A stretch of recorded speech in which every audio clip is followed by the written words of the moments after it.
Ce n'est même plus la ligne droite de Longchamp, ce ne sont plus les Champs-Élysées, c'est carrément la plaine et la steppe qu'il y a devant eux. Virtue Moir voit le podium au bout de la patinoire. Je crois qu'on peut déjà l'installer dans un coin. Il peut finir la pause finale sur la première marche. Maintenant, restez avec nous, car on l'a découvert il y a quelques jours, ce programme de Carmen. Il est assez intéressant. Les champions olympiques canadiens, Tessa Virtue, Scott Moir.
Waouh! Honte à nous d'avoir douté de ce choix. Ouais. Le Carmen de Bizet, arrangé par Chedrin, va comme un gant à C'était énorme. Virtue et moi. Ce programme est fantastique. Fantastique et encore bien mieux patiné que lors du Skate Canada. Vraiment, vraiment quoi. Vraiment, c'est impressionnant. On va en rester là même, on va dire vraiment. Voilà, vraiment. Même Tatiana Tarasova est debout pour un couple canadien. Et non, ça veut tout dire, c'est Éblouissant. Ils sont éblouissant, éblouissants. ça en met plein la vue. Quand les meilleurs danseurs du monde revisitent un classique, ce n'est jamais rebattu et c'est toujours nouveau. La preuve, l'excellence transcende les plus grands thèmes. On pouvait douter de ce choix, il n'en est plus question.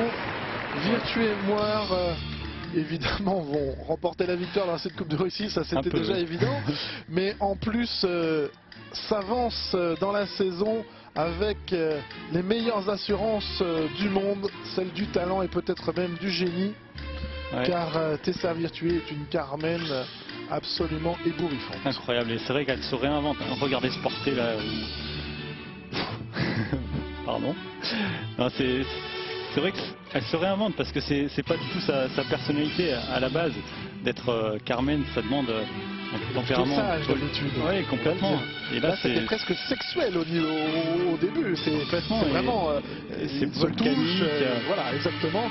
Ils sont allés chercher dans la tension et vous le disiez, volcanique. À la fois, oui, dans cette interprétation volcanique et en plus dans la gestuelle avec des passages contemporains de danse moderne relativement bien, même pas relativement, très très bien montés. Et tout est bien dans ce programme, ne serait-ce que à commencer par le costume. Regardez, ils sont tout en noir et je trouve ça admirable de ne pas tomber dans le cliché, de tomber dans du rouge, de mettre une robe rouge effectivement pour Tessa Virtue. Parce qu'ils vont chercher là où les autres ne sont pas allés chercher jusque-là, c'est-à-dire non seulement dans les ténèbres de cette Carmen qu'on imagine et qu'on voit toujours éblouissante, mais il y a du drame dans cette histoire de Mérimée et bien évidemment regardez ça, ce porté, c'est même plus un porté, c'est de l'acrobatie. Ça reste dans le cadre réglementaire et c'est assez remarquable parce que souvent le cadre réglementaire empêche les patineurs de faire des choses comme ça assez spectaculaires et intéressantes, et eux ils arrivent à sublimer ce cadre.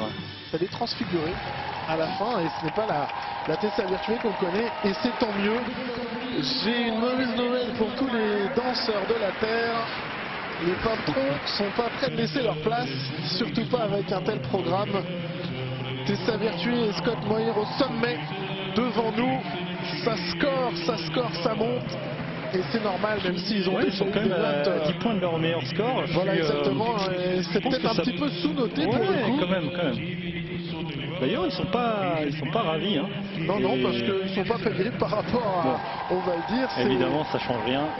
C'est mieux encore qu'au Skate Canada et c'était mieux patiné, le score s'en ressent, mais il méritait bien mieux. Et nul doute que pour la finale des Grands Prix, car oui, j'ai une information pour vous. Ils sont qualifiés. Oui, incroyable, on n'y croyait pas. Bien sûr, Virtue et Moir, nous les retrouverons sur Eurosport pour cette finale de Grand Prix et puis